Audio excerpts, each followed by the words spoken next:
Қайырлы күн, сөз қадірі, өз қадірім деп ұғынған қадірлі көрермен.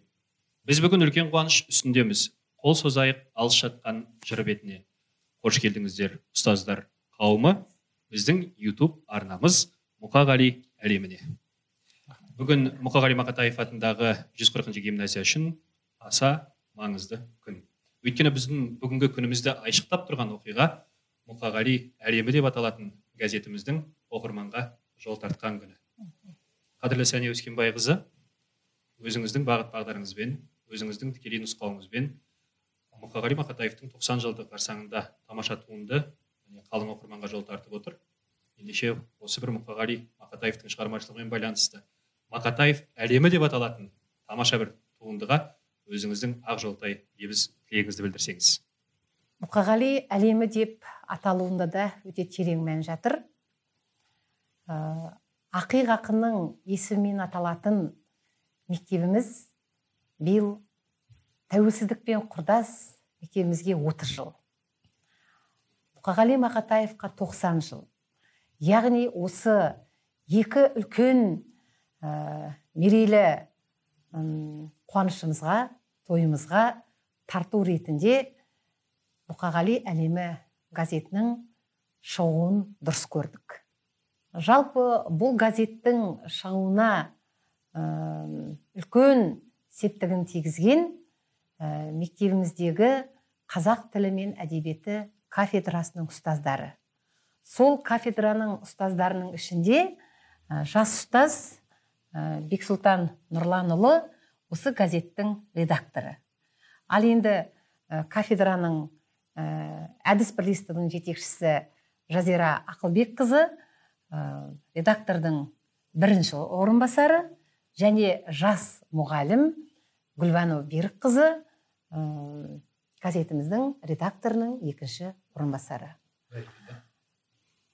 Жалпы бұл газет нені көрсетеді, нені хабардар етеді.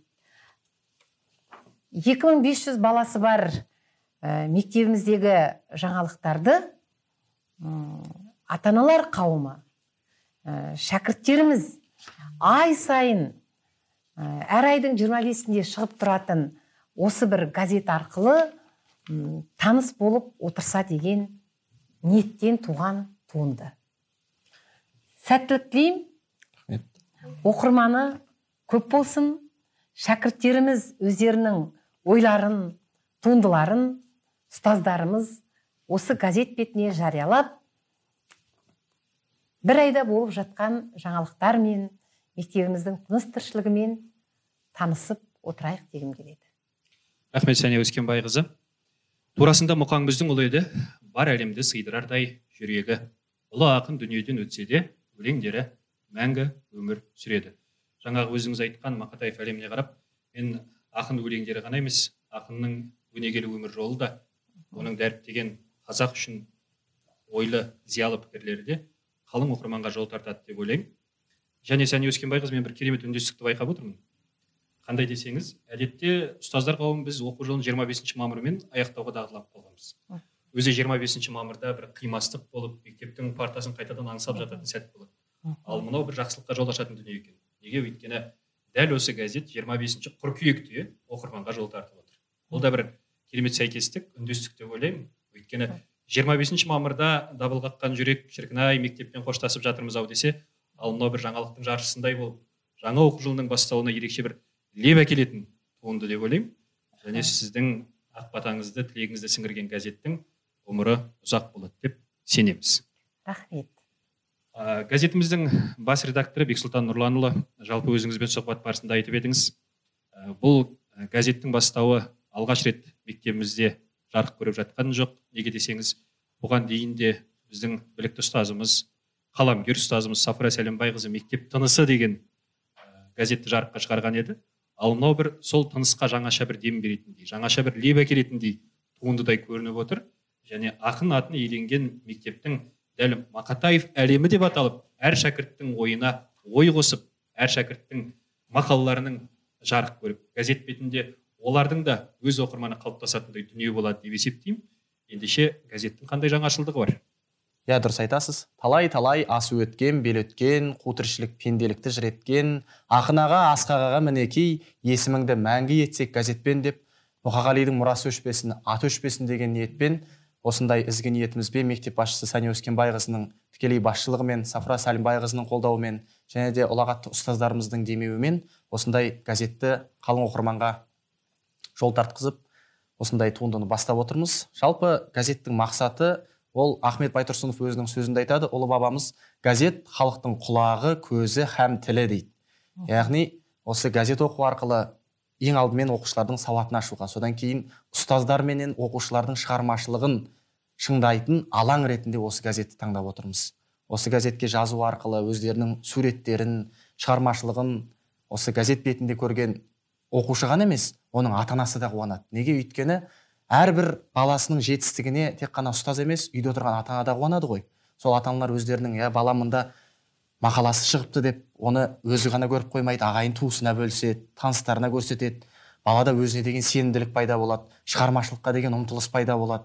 Осындай жазсам, сызсам, көрсетсем деген өздерінің дағдылары қалыптасады. Біз осы балалардың қабілеттерін арттыру мақсатында осы істі қолға алып отырмыз. Бәрекелді. Осы ретте Сәния Өскенбайқызы өзіңіздің үнемі ұстаздар назарына айтып жүретін бір сөзіңіз ойға оралады. Әрбір шәкірт бір жұлдыз, жарқырауына жәрдем бер. Иә. Әрбір шәкірт бір жұлдыз, шын мәнісінде жарқырауына жәрдем беретіндей газет міне оқырман қауымға жол тартып жатыр деп ойлаймыз. Жазира Ақылбекқызы, өз айтамыз ғой. Өзің туған қара шалғын қарасазға баруды армандайтын адам аз ба? Қарасаз арман, дүние жалған, мың тағзым бас иеміз Мұқағали бабамызға деп. Мен ойлаймын, сол қарасазға баруды армандап жүрген біз секілді оқырман үшін бұл оқырманды газетке жақындатып, қарасазда емес, дәл осы Алматының төрінде отырып Мұқағалидың мұрасымен танысуға мүмкіндік беретін тамаша бір дүние жарыққа шыққан секілді. Жалпы ағайыннан сүйінші сұрағанда, баламыздың мақаласы газет бетіне шықты деп атойлап жататын біз. Ал бірақ кейде ойлап қарасам, тек қана бала емес, ұстаздар қауымның да осы газет бетінде мақаласының жарыққа шығуы үлкен жетістік. Өйткені өзіңіз де ұстазсыз, бізге де қойылатын талап бар, қандай мақалаңыз шықты, баспа бетінде қандай дүниеңіз жарық көрді деген талап бізге де қойылып жатады. Ендеше сол бір талап, сол бір ой осы қағаз бетінде жарық көріп, біздің де ұстаздардың танылуына ықпал етеді деп ойлаймын. Ал енді сол газет редакторының орынбасары ретінде бізді қандай жаңалықтармен, қандай бір жаңашылдықтармен қуантасыздар? Тіпті алғашқы айдардың өзі жаңа оқу жылы, жаңа мүмкіндіктердің бастауы депсіздер. Бізді алдағы оқу жылында қандай мүмкіндіктер күтіп тұр?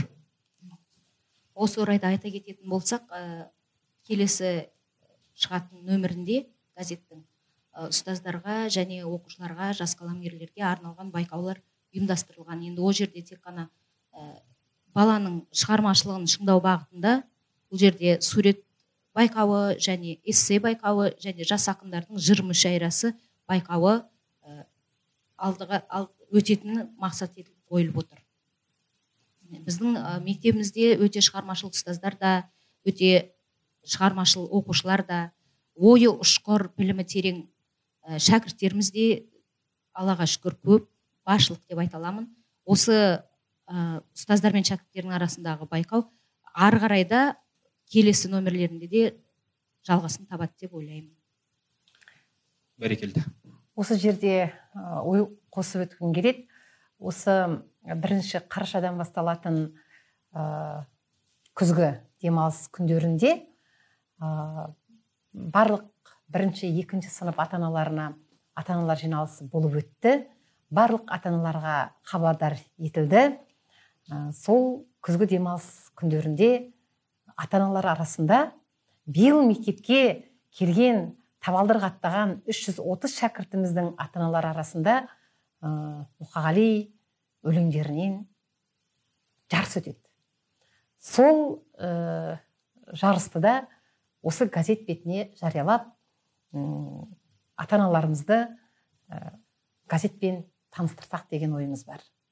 Бәрекелді Сәния Өскенбайқызы, орында атап өттіңіз. Шын мәнісінде де Мақатаев әлемі деп аталатын газетімізде балаларымыздың тырнақ алды туындыларының жарық көріп, болашақта қияға қанат қағатын болса, өзінің ең алғашқы ой иірімдері де осы бір газеттен бастау алады деп ойлаймын. Сіздің әңгімеңізден, редакторлардың сұхбаттан байқағаным, бұл өзі қажеттіліктен туындаған дүние сияқты. Шын мәнісінде өзі сұранып тұрғандай, иә? Мысалы біздің бала күнімізде біз Балдырған журналын, ұлан газеттерін асыға күтетіміз. Сол газет журналдағы әрбір жазылғанды балалар болып жарыса оқып жаттайтынбыз. Қазір енді мына жаңа технология дамыған уақытта балалардың көбі ұялы телефонмен әуре болып кетті. Тіпті олардың сауаттылықтарына да нұқсан келді деп айтар едім. Өйткені оның тыныс белгісі, сөздің, сөйлемнің дегендей, соның барлығына осы газет арқылы балаларымызды сауаттылыққа қарай бұрып, ойларын еркін жеткізе алатындай сөйлем құрап, мақала жазып, өлең шығарып, ертегі жазып, сондай бір деңгейге жеткізсек деген алдыда үлкен мақсаттарымыз бар. Солай ғой? Олай болатын болса, сіздердің осы шығармашылық топтарыңызға үлкен біз жетістік тілейміз. Әрине, ол тек қана сіздің үшеуіңізге ғана жүктелетін жүк емес, ол бүкіл ұжымға жүктеліп отырған үлкен жауапкершілік. Осы жолда барлығымызға тек сәттілік, жетістік тілеймін. Бәрекелді. Сәния Өскенбайқызы, өте орынды ойды қозғадыңыз. Нұртөре Жүсіп ағамыз айтыпты, бүгінгінің баласынан кейде қорқа бастадым деп. Неге десеңіз, бала кезінен балдырғанды оқымаған, бала кезінен ұланды оқымаған, бала кезінен жас алаштың тілімен үнін түсінбеген бала келешекте қоғамға қалай ықпал етеді деп. Мен ойлаймын, осы бір өздеріңіз ойға алған, сіз бастамашылық танытып, ұстаздар қауымы сол өзіңіздің ізгі ойыңызды жалғастырып жатыр екен. Ендеше бұл газеттің ғұмырлы боларына ешқандай күмән жоқ. Неге? Өйткені ақын атын иеленген мектептің Мұқағали мұрасының дәріптей білуі және оны оқырманға жеткізе білуі бүгінгі заманның талабы деп ойлаймын. Сол себептен де заманына талабы сай болып, ақынның үлгі өнегесін дәріптеуді мақсат қылған Мақатаев әлемі деп аталатын газетке мен бір төмендегідей өлең жолдарын арнағым келеді.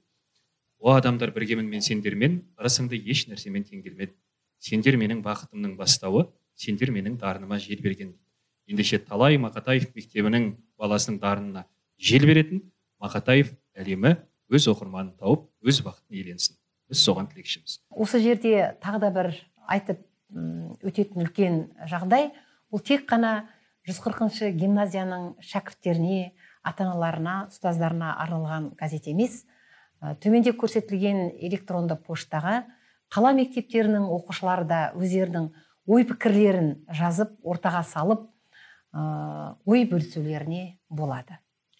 Бәрекелді Сәния Өскенбайқызы, шын мәнісінде бүгінгі заманның талабы медиа сауаттылық талап етеді. Ендеше сол бүкіл медиа мүмкіндікті қолданып, әлеуметтік желіде жаңа мен қарап отырсам, Instagram желісінде, Facebook желісінде, ВКонтактеде парақшаларыңыз ашылып, Мақатаев әлемі оқырманға жол тартқан екен. Ендеше дәл осындай ауқымда масштабта жұмыс жасап жатқан газеттің мүмкіндіктері де зор деп есептейміз. Өзі айтады ғой, кім ақпаратқа иелік етсе, сол әлемге иелік етеді. Ендеше осы Мұқағали мектебінің шәкірттері ақпаратқа да, ұлттың тұтқасына да иелік ететіндей дәрежеге жетуді Аллам бізге нәсіп етсін. Айтқаныңыз келсін.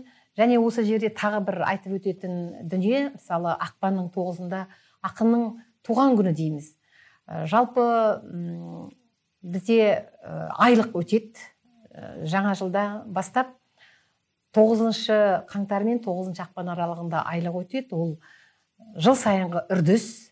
Олай болатын болса, біз сол қала мектептерінің оқушыларының аралығында өз жүректерінен шыққан өлеңдер байқауынан, шығармалар байқауына деген жоспар құрып отырмыз. Енді ол біздің алдағы жоспарларымыз, ол туралы сіздер өздеріңіз білесіздер. Дей тұрғанмен де айтып өткенді жөн көріп отырмын. Қаламы қарымды шәкірт өзінің ойын жинақтап, сол бір байқауға қатыссам деген арманын ұштай берсін дегім келеді. Бәрекелді Сәния Өскенбайқызы, керемет. Расымен де бүгін толқыныс пен тебіреніске толы сәт. Жалпы өзім ойлаймын, кез келген өз перзентінің атын иеленген мектепте, білім ордасында өз азаматына дәл осындай деңгейде құрмет көрсетілсе екен деп. Жыры шипа, дархан даланың дара перзенті атанған Мұқағали мұрасы қай кезде де мәңгілік. Ендеше сол жыр шумақтарынан ой түйіндеп, қазақ қоғамына қызмет ететін, елінің ертеңіне еркін енетін, егемен елдің болашағына серпін беретін азаматтарымыздың қатары көп болғай.